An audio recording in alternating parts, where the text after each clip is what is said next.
সুপ্রিয় দর্শক, নতুন একটি নিউজে আপনাদের স্বাগতম। বাংলাদেশের রাজনৈতিক এবং নির্বাচন ঘিরে উত্তেজনার আশঙ্কা বেড়েই চলছে।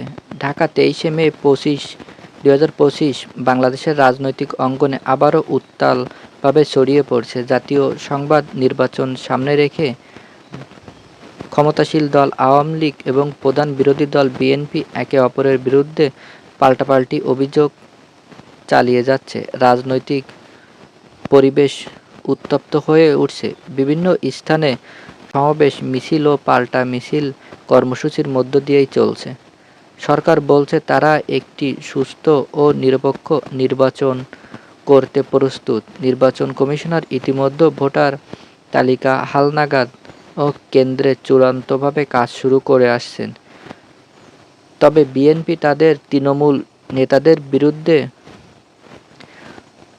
জোটে বলছে বর্তমান সরকার আইনের কোনো সুস্থ নির্বাচন হতে পারে না। সরকারের দাবি পূরণের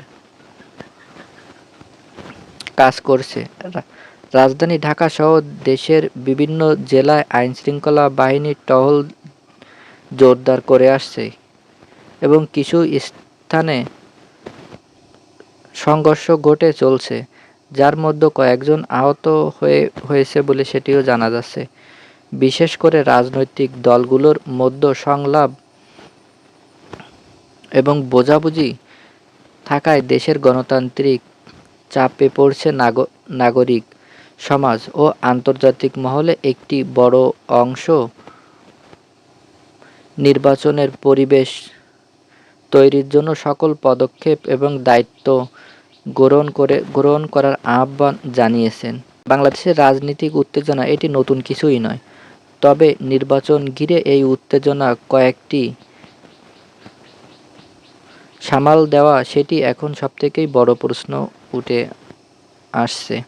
ডক্টর মোহাম্মদ ইউনূস তিনি এখন কোনোভাবেই চাচ্ছেন না বাংলাদেশে নির্বাচন দেওয়ার জন্য, কিন্তু বিএনপি এবং জনগণের চাপের মুখে পড়ে নির্বাচন যাতে হয় সেটির জন্য অনেকেই চাপ দিচ্ছে এবং বিভিন্ন জায়গায় মিছিল মিটিং করে আসছে। এবং এত কিছু করেই কি ক্ষমতায় থাকা কোনোভাবে সম্ভব? এত কিছু করে তো ক্ষমতায় থাকা কোনোভাবেই সম্ভব না। গত 10 মাস ধরে বাংলাদেশে যে অবস্থা চলে আসছে সেটি কোনোভাবেই বাংলাদেশের জন্য মঙ্গলজনক নয়।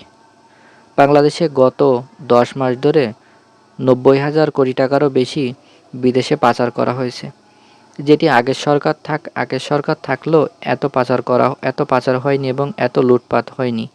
কিন্তু বর্তমান ইউনূস সরকারের সময় লুটপাট অনেক হারেই বেড়ে গেছে এবং বাংলাদেশের রাজনৈতিক অবস্থা অনেকটাই খারাপের দিক চলে আসছে। তিনি চাচ্ছেন না সহজে নির্বাচন দেওয়ার জন্য, কিন্তু বিএনপি এবং এনসিপি এবং কিছু নাগরিকরা বলছে নির্বাচনের জন্য, কিন্তু ডক্টর মোহাম্মদ ইউনূস কোনোভাবেই নির্বাচন দেওয়ার জন্যই রাজি হচ্ছে না।